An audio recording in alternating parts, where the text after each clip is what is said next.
Already? You're good? Let me put a picture up. Yes, Nikki. Yeah.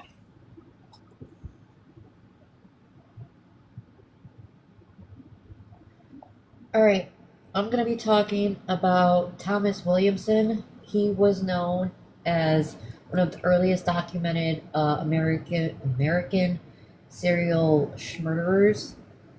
He was born in 1831, and his crimes stretched over decades and state borders. Um, he was born to a pretty well off farm family, but even despite them being pretty well off in that time, he ended up at the age of 10 uh, being arrested for theft, and at the age of 13 arrested for robbery. But he didn't really get any time for that. In his early 20s, he suffered partial paralysis, which did not really, it seemed to hinder his physical activities later in life because he ended up going and serving in the Civil War. Uh, he enlisted twice, and he was in two different. Let me find, I had the names of what he was in. Sorry, I have my notes everywhere.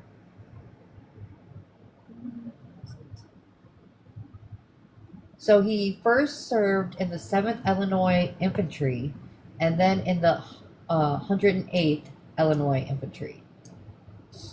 And then go back down. Let's see. So said he was eventually, they said it says marred because that's what it was considered back then, from the military by desertion and theft from fellow soldiers.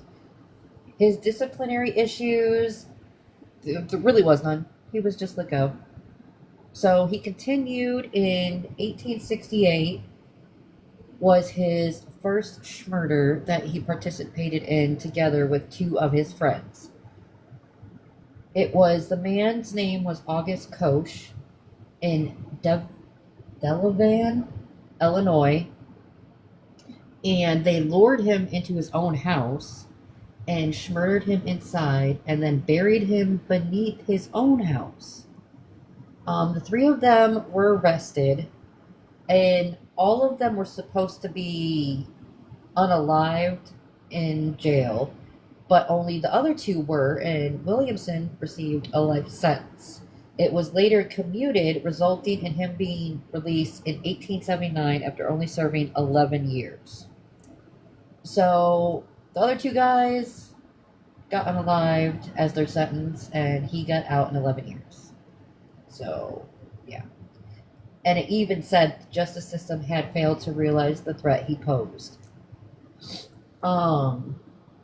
After prison, he relocated to Missouri and married Susan Kirk in 1878.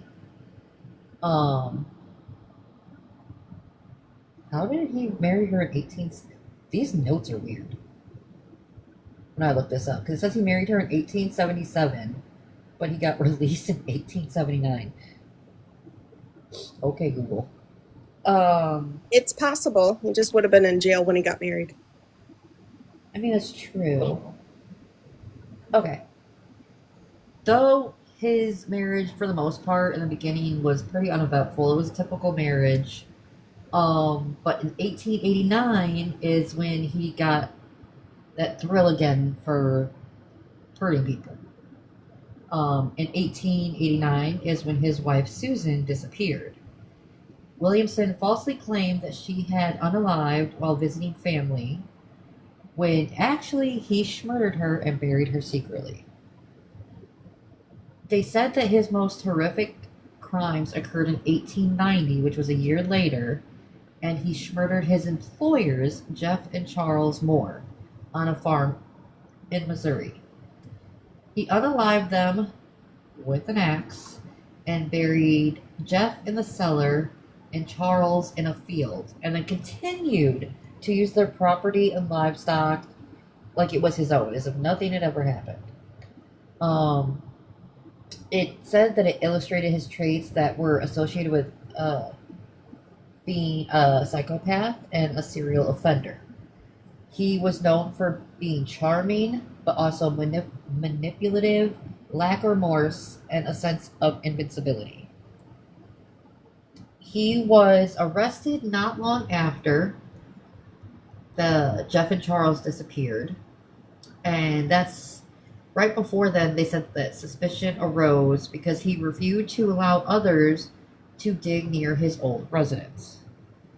Neighbors and law enforcement uncovered human remains, and upon arrest, he attempted to unalive himself using, I don't know how to say this, a liquid. I don't know, like a rug. But he ended up surviving, and then later, sorry, I had a message pop up. And then later, he, under pressure, confessed and attempted to shift blame and minimize his role. He classifies his tactics as though he was defending himself. But when these bodies were recovered, there was no defensive wounds or any wounds at all, like they had got in a scuff. So in Halloween in 1891, he was unalived in jail, and his last known count that they have is 4 victims.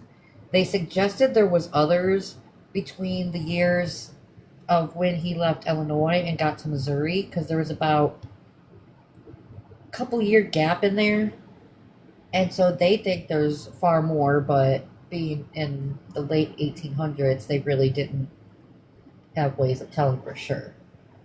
But his what was it? What they called his crimes is he had a cooling off period from 1868 to 1889. He had murdered across jurisdictions, and he had social manipulation. He could worm his way pretty much into any kind of group or anything like that. He was very charismatic, even until the day he was unalived in jail. But they coined this case like the story where justice was delayed and almost denied, because he should have been, in the beginning, when him and those 2 other men unalived their friend, he should have received the same sentence, but for whatever reason they don't say, he only served the 11 years. So because of, police and government and all of that back then, he ended up unaliving 3 more people after that, when they could have saved them. So I don't know if anyone has, it was a short one, but I don't know if anyone has any questions.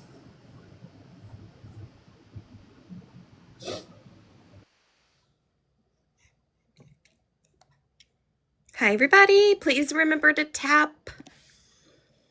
Thank you guys for showing love to Mama and Aries, too, by the way. Does anybody have any questions?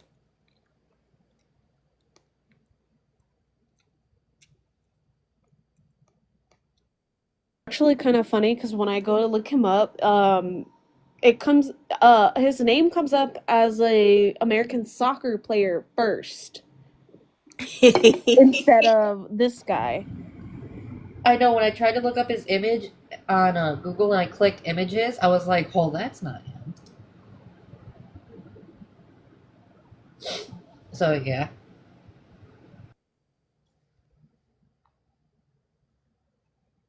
If it's not letting you post a comment, try to, how to say this, try to reword it a little bit and see if one of the words makes the difference in that. Hello Kitty also asked, so did they find the wife's body? They did because when he was kind of like sketchy on not letting anyone dig near his old house, it was after he was arrested for the two murders in Missouri that they finally went back and decided, okay, why doesn't this dude want us to dig? And they found her remains.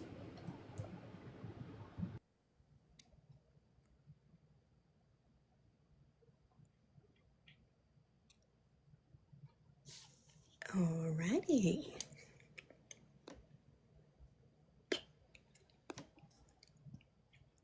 Mama, are you good? Okay. Aries, are you ready? Yeah. Sorry. Okay. Okay. So, Mama's was good. Everybody show Mama love, by the way. let me get a picture. So, I've been following a theme. I'm going to use this picture first. Mine is two stories that I've kind of put together into one, and um the reason why I chose two stories was because you remember when you were telling me how I can use like chat GPT to like go and give me like an overview or like some cases to kind of look at. Yes. Well, that's kind of what I did. I was like, I asked it to give me certain cases, and one of them intrigued me, and I wanted to find basically the youngest ones that have also like hurt people that were like younger, like. And what's interesting is that majority of those crimes, the kids who get convicted, they end up winning their appeals and being let out on parole because of them being so young. And so I have the youngest. He was the first person, the youngest brutal crime to ever commit, the youngest. And then the second most brutal one, except his conviction was not overturned. So we're going to start with Jordan Brown. Let me pull up my notes on this. This is Jordan Brown. This is him as an adult. He was actually released in 2023, I believe it was. I have to look at my notes again. So here's the full overview. This happened in Pennsylvania. It was New Beaver Township, I think that's what it's called. It was in 1997, August 12th, and he was 11 years old at the time. Or he was born in 1997. I apologize. He was born in 1997. This happened in 2009. And the victim was Jordan's father's fiance, who was pregnant at the time. So it was the father's fiance and her unborn son. So what happened basically, yes, he was American. What happened basically was that he went and SHOT the father's fiance in the back of her head while she was sleeping in the family house. The father and the fiance's 7-year-old daughter were heading to school. So Jordan and then the fiance's child, she was 7 years old, or she was 7 years old at the time. They were heading to school at the time. When they arrested him, he was arrested before dawn, and he was initially charged as an adult for 2 counts of first-degree murder. it's a requirement under Pennsylvania law, regardless of the age. So regardless of how old he was, they absolutely had to go and arrest him and charge him as an adult. From my understanding, when they investigated, they found it says a youth model 20 gauge SHOTGUN as a Christmas gift. That was his Christmas gift. And then a shell casing. It's unclear whether it was the child's Christmas gift or the adult's Christmas gift. It just says Christmas gift. It was a Christmas gift. The shell casing that was used was also found along Jordan's route to the bus stop.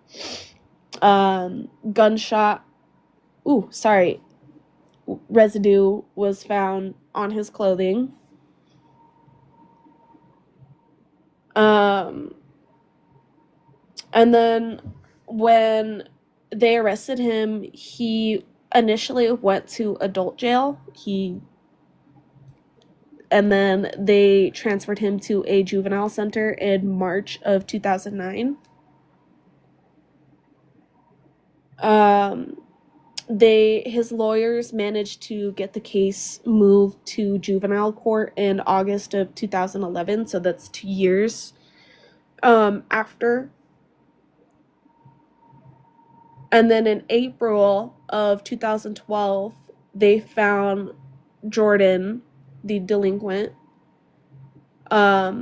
guilty for first-degree murder and homicide of an unborn child. And he was held in a juvenile rehabilitation facility until he turned 21. And he was released in June of 2026 at around age 18.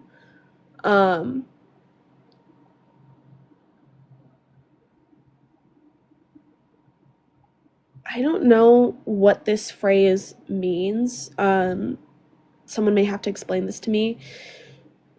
But they basically sent his case back to juvenile court in 2013 because of palpable abuse of discretion. And in 2018, the Pennsylvania Supreme Court unanimously reversed the conviction, deeming the evidence insufficient. The court noted that there was no DNA, fingerprints, or clear link to the shotgun, and other plausible scenarios could have happened. Palpable abuse of discretion is basically when an appellate court appeals because they feel that the judge did not make the right decisions, and so it kind of backtracks things, just so you know. That makes more sense. Okay. And then Jordan was fully exonerated. His record was expunged, and it says further prosecution was barred by double jeopardy. So it says post-release as of 2018 that Jordan was a college student studying computer science and working at a BEER distributorship with his father. As of November of 2024, he filed a federal civil rights lawsuit against the state police troopers, alleging fabricated evidence, rights violations. There's a trial scheduled soon. And the biggest takeaways here was that he was one of the youngest juveniles ever charged with murder in U.S. history. His prosecution raised serious questions about like juvenile justice, particularly charging an 11-year-old as an adult. His exoneration highlights how circumstantial evidence like the residue, the shell placement, the child statements can lead to wrongful outcomes. His case continues to have legal implications through his lawsuit, pursuing like for his lost childhood. Obviously, he lost all of those years. And that's pretty much it when it comes to Jordan's case. Jordan's case was kind of like short to me. It was short, straight to the point, which is why I chose to go with two different cases. And I do want to show like a picture of Jordan at the time and a picture of his victim or his alleged victim. So this was Jordan at the time, 11 years old. This is a picture of him. There's a lot of pictures you can find online, actually, if you just look up Jordan Brown, and because, you know, there's a lot of Jordan Browns, so you gotta, like, look up specifically. There's a lot of pictures of him and his father visiting him in the juvenile detention center. And then I did want to show, this is a picture of the alleged victim. I mean, she is a victim. She did lose her life because of this, but it is alleged that that happened. So this is her. I'm not sure if this is a picture of her while she was pregnant, before. It might be before, it might be while. I just know that this is a picture of her. And then a second case that I did want to talk about was the case between Eric Smith and Derek Robbie. So I'm going to put up a picture. Hold on, let me go screenshot that picture real quick. Hey everybody, just a friendly reminder to please tap the screen and let us know you're here. Okay, I wanted the picture to be a little bit bigger so everybody could see it. So,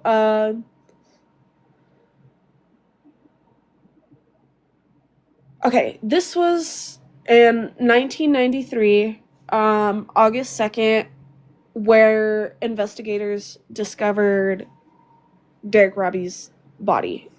At the time, Derek Robbie was 4 years old. And it was very quickly determined that the young boy had been strangled and beaten to unaliving. This was actually on the show 48 Hours. I'm not sure which season or episode that it was on.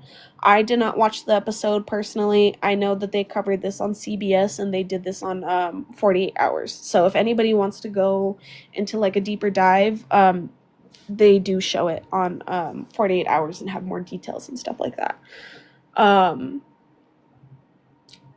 The reason why Eric Smith was looked at to be the suspect of this case was because of a very concerning statement that he had made to a family friend.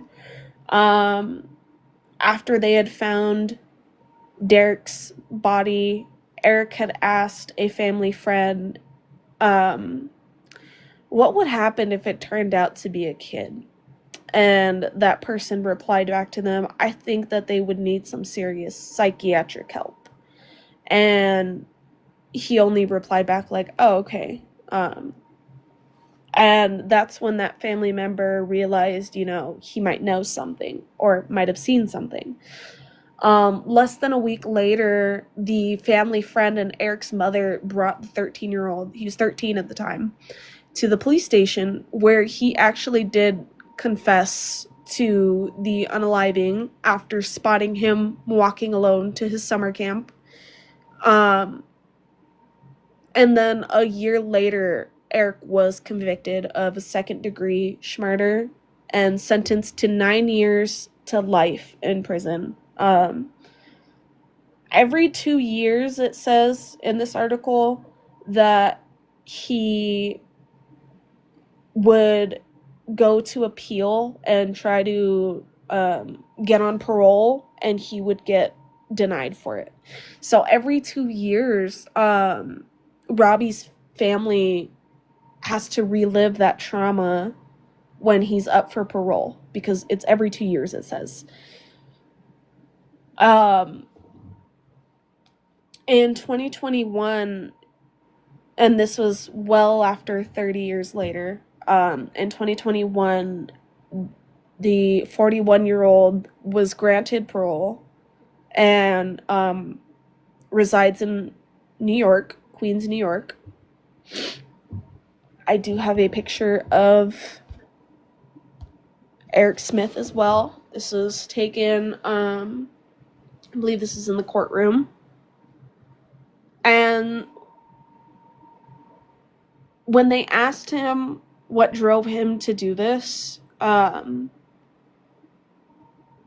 because this happened in 1993, so it said after his 1994 conviction that he spoke to media outlets about his crime, and in a 2004 interview he opened up about child bullying that he faced, how he saw a chance to dole out the violence on others that was done to him. He said that he grew up in a ABUSIVE household, and he told the parole board that he was bullied by classmates for his ears, his glasses, for being short, for his red hair, pretty much everything about him he was bullied for. And instead, this is a direct quote, "Instead of me being hurt, I was hurting somebody else," he said at his 2004 parole hearing.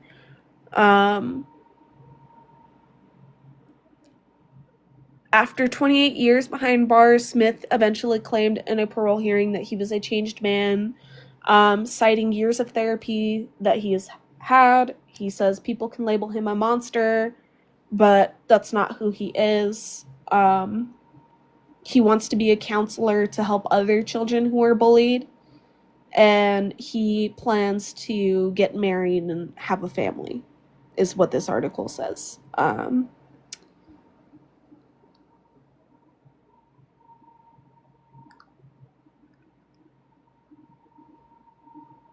Oh my god, this is kind of a slap in the face. So his controversial release in 2021, the parents of Derek Robbie, they really didn't want him to get out, of course, because of what he did. Even according to a newspaper, they were pushing for state legislation that would require more years between parole hearings for convicted criminals. It wasn't that they were worried about themselves, it was more that they were worried about like other people and wanting to prevent what happened to their son to happen to other people. In this article, it doesn't say anything about whether or not that legislation has happened. I do think it's unfortunate that, you know, even though he was a child, I do think it was unfortunate that they let him out in 2021. I do think that even myself at the age of 10 years old, I knew the difference between right or wrong. And I think we should have more conversations about stuff like this and how to handle stuff like this so that stuff like this is prevented and doesn't happen anymore.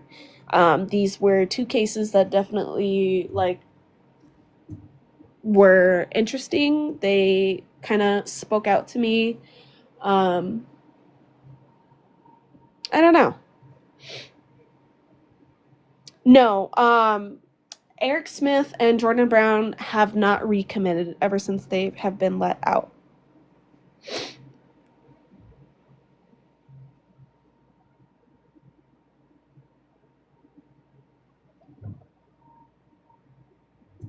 So that's pretty much it for mine. I know it wasn't like as interesting as the ones that I usually have, but this one was definitely interesting in its own ways. Does anybody have any questions for Aries? Thank you guys for tapping, by the way. Grace said she was from, he's from her town or hometown or something, too. Went to release him. He was going to return to his mother's homes, but they had to delay it because someone vandalized his mother's home. That's crazy. He's from my hometown. Oh, wow. She was saying she hoped to do this one because he's from her hometown. I do appreciate that. I was a little bit nervous. There's a lot of details on this stuff, but I wanted to be very respectful about it because it involves children. Yay! Katie. Alrighty, I will switch to the oldest murder. What do you, like, the oldest person, I'm guessing you mean?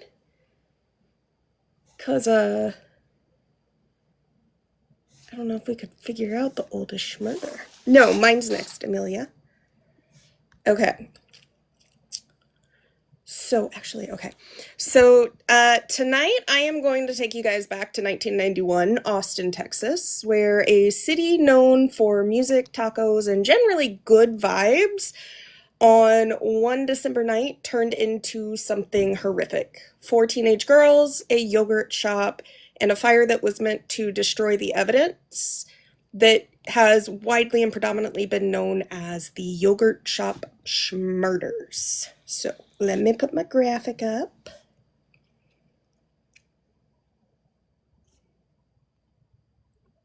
Yep, wrong graphic.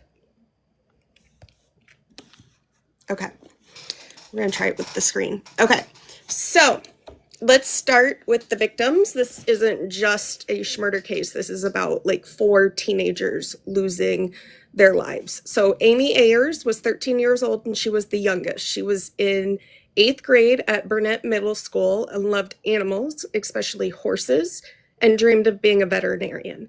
Amy was visiting her friend Jennifer that night and somehow ended up at the yogurt shop to help her close. She wasn't even supposed to be there.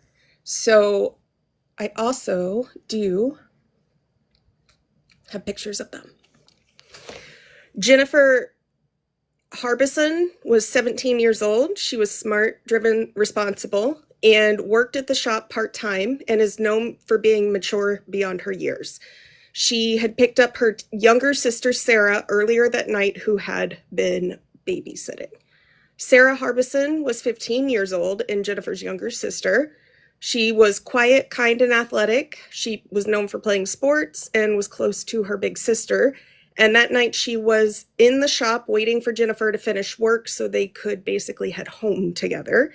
And then Eliza Thomas was 17 years old and Jennifer's coworker. She was hardworking, reliable, and she loved horses. She and Jennifer had actually both bonded over that, it said. And she had recently gotten her driver's license and worked at the shop to help kind of save up to buy herself a car. So these were just kids, just working a shift or hanging out, waiting for their friends or sister to finish up. And they were last seen alive by customers around 10:45 p.m. The shop closed at 11, and the next morning was gruesome. So at 11:47 p.m., a police officer driving nearby the yogurt shop noticed smoke coming from the strip mall that it was located in. He called it in, and the fire department arrived, and they entered the yogurt shop. There basically was a disaster scene. It was flames, melted plastic, burnt food machines, charred counters. But the worst part was that behind the counters, there were the 4 girls. And they had been bound and stacked. They were stripped down, tied up with their own clothing, and they had been pew-pewed execution style in the head. The weapon was a .22 caliber, and a .22 caliber had been used on Amy Ayers, but the first bullet only grazed her, and so the second, they fired it right into her brain, and it was fatal. She was actually found in a separate area from the 3 other girls. She was in the back restroom, suggesting she kind of might have tried to escape and was attempting to get away. There were signs of SA on at least 2 of the girls, and the killers had then set the shop on fire using accelerants like lighter fluid or paper towels that they found around the shop to kind of try and cover up what they had done. The big thing about the fire is they actually think that Amy, the 13-year-old, may have been alive when that was first started as well too. So she was the one that was in the bathroom trying to escape, they believe.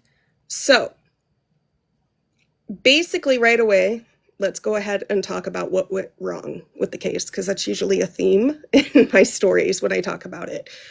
When firefighters entered the yogurt shop, they had no idea that it was a crime scene. So they were focused on the fire, which meant they were moving around, they were like trampling over things, and they sprayed water onto the flames, which also happened to potentially wash away any evidence or destroy evidence in the process of stopping the fire. Footprints, shell casings, fingerprints, much of it was either washed away or made useless by the water, foam, or the foot traffic going into the store in the aftermath of it all. There were also no working security cameras, no alarm systems, and no witnesses were left alive. So police, essentially in the beginning, assumed that it was a robbery gone wrong because the cash registers were empty, but it still felt off. The level of violence that went into this, the attempt to burn the bodies to kind of eliminate the evidence in the SA, it does not feel as if it's just about the money. So the investigation exploded into one of the biggest in Austin's history, and thousands of tips began to pour in. The FBI, ATF, Texas Rangers, and APD were all involved, and they questioned over 50 suspects in the first year alone. So in 365 days, they chased drifters, local teens, robbery suspects, rug addicts, and there was even a tie-in with satanic cults because it was the 90s, and the satanic panic was still alive and thriving. So every single lead went nowhere. So this all occurred in 1991, as a reminder. Let me get my background back up. So by 1999, 8 years later, the case had gone cold, and the detectives got an idea stuck in their head where they circled back to 4 men who had been loosely connected to the girls in high school. These included Robert Springsteen, Michael Scott. Oh, Jesus Christ. I'm sorry. That just reminded me of The Office. Maurice Pierce, and Forrest Welborn.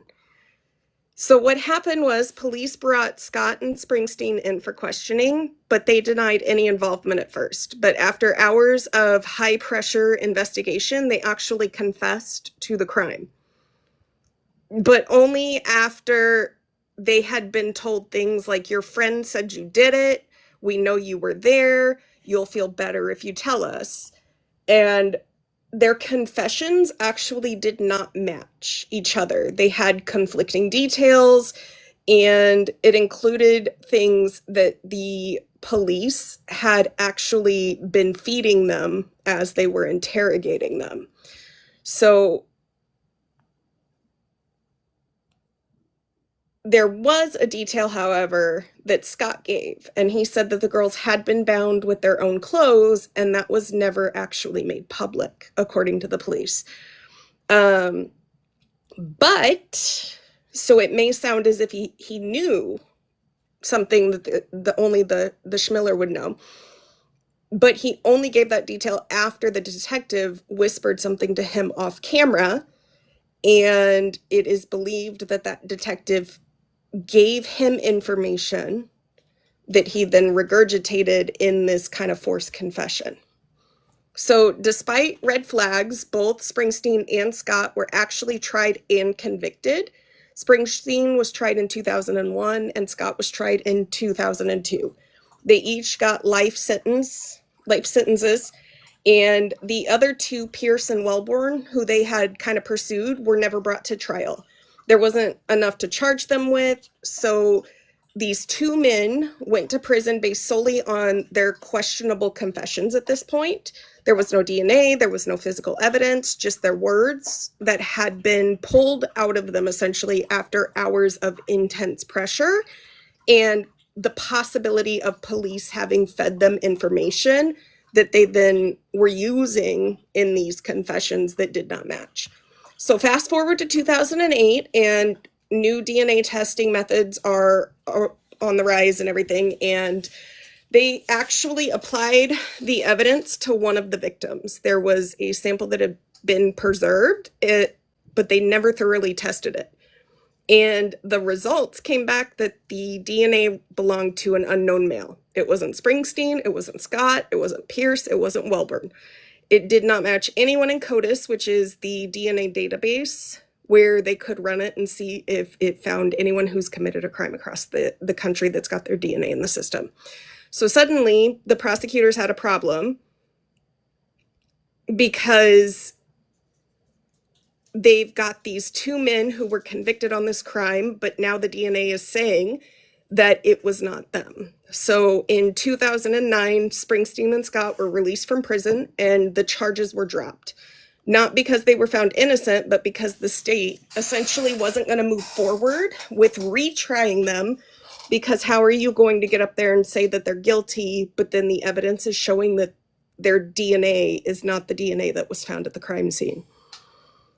So if it wasn't them, who was it? So there's a couple of theories. Theory number one is that the real unaliver acted alone, and they could have been someone who might have been stalking the shop, and he waited just until before closing, and maybe he planned only to rob, but then things escalated. But it doesn't explain how 4 teenage girls were easily kind of subdued when there's only one person, because hypothetically they could have fought back and possibly overcome him. Now, that doesn't mean that just because it's one person means that it can't be possible. But yeah. Theory number two, it was more than one person. Multiple attackers could have overwhelmed the girls, and one could have handled the front of the yogurt shop while another was in the back.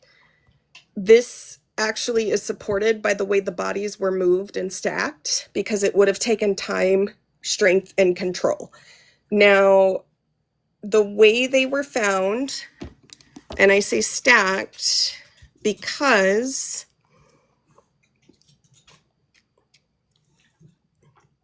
they essentially were kind of back in the back, kind of like that. The 3 girls. Zoom in. And Honestly, makes me wonder if it was like the 2 of them plus somebody who left their DNA at the crime scene. well, so the thing is that, like, it's been proven that if you put somebody under intense interrogation and deprive them of things and you use the right psychological control, people will actually confess to crimes they've never committed, because especially if it lasts for like 12 plus hours, because they're getting tired and it just becomes something that, like, in the brain it snaps, and they'll give this confession because they think it's what they want to hear, but then later it comes like there's actually like a couple of things where I've read about how people who weren't involved with a crime actually confessed to committing it simply because of the way the police handled the interrogation. But the fact that their confessions didn't match up, and it seems as if they were fed information from the crime scene, does really make it hard to believe that they 100%, like without a doubt, were the ones to do it, because there's a lot of proof that shows that hard interrogations can elicit false confessions, if that makes sense. It's like they believe it, so might as well tell them because that's what they believe anyways. Yeah, It doesn't matter. especially like if the person that they're interrogating is extremely tired, they'll start to reach a level where it's not necessarily delusion, but the facts and the fiction start to meld together, and they can actually believe for that time as they're confessing that they did that. And then when they come back and they get sleep and they get out of it, it's like, what did I just do? So I'd have to look and see how long their interrogation was, but it was pretty hard. So that is like one of the reasons why it's hard for a lot of people to look at it and think that those boys were directly involved without any more proof. And to be fair, I've seen interrogations where cops straight up are like, well, here's what we know. You did this and this and this and this and this and this and this. And then they go and get a confession from another person. Yeah. And that person had nothing to fucking do with it. Yeah. So it's one of those things, like, maybe they're telling the truth, maybe they're not, but the way police handled it, they definitely botched it. But then there was a third theory too, that if somebody who knew the layout of the restaurant was planning on robbing it or kind of wanting to go in and mess with the girls, it could have been like an employee or someone who had formerly scoped out the place. But they were never able to really figure it out. So the Austin Police Department still considers this an open case, but it's been over 30 years. Most of the original investigators have retired. All of their leads have dried up, and the families actually still gather at anniversaries and beg for answers. The DNA is still sitting in a file belonging to someone who's never been identified. And I think it's important to remember that Amy, Jennifer, Sarah, Eliza were sisters, daughters, students, friends that were just doing, two of them were just doing their jobs, two of them were just hanging out, and no one has ever been held accountable for what they did to them. Yeah, so there was an investigation done. They questioned over 50 individuals in the first year alone. The problem is that it was like the perfect storm. So the fire required the firefighters to come in and spray, which washed away evidence. And then the place got trampled over until they realized the bodies were in there.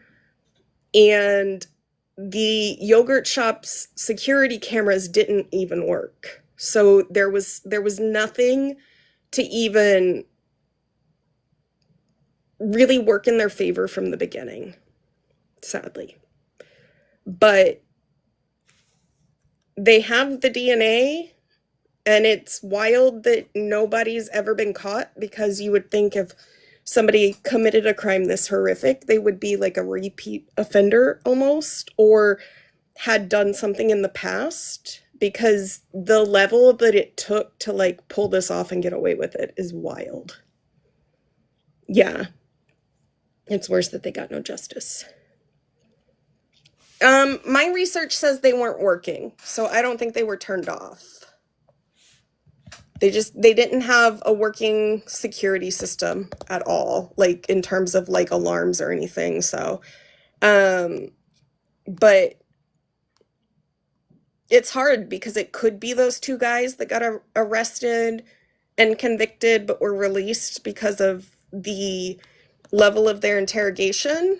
But it's one of those cases where the police definitely did not handle the situation appropriately. And so whether or not they were the right people, they put them in a position where they were either wrongfully convicted or were able to kind of get off because they didn't have the DNA until 2008, and that came in and threw a wrench in the plan. So yeah. But these are the victims, one last time, just as a reminder. So they ranged from 13 to 17 years old. And Eliza had just gotten her license. Jennifer and Eliza both loved horses. Sarah had just been babysitting that night. She wasn't even supposed to be there. Her sister just picked her up and she hung out while she was waiting to go home. And Amy was there basically hanging out too.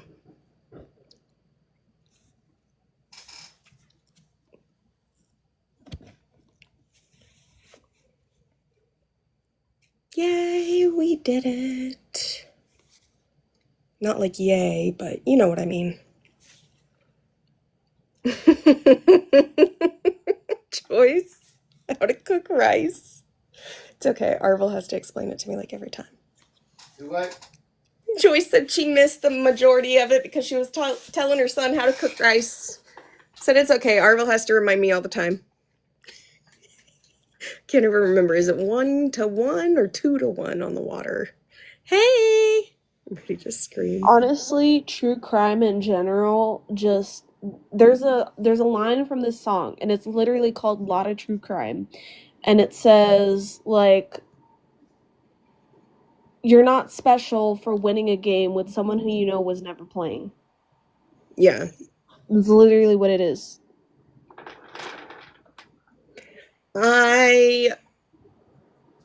I think it's insane because like we're all so interested in true crime, and it's sad at the end of the day, like looking up stories and like seeing things, because you get to know these people that didn't deserve what happened to them, and it's like, how could anybody ever think that they're above everyone else to do these things?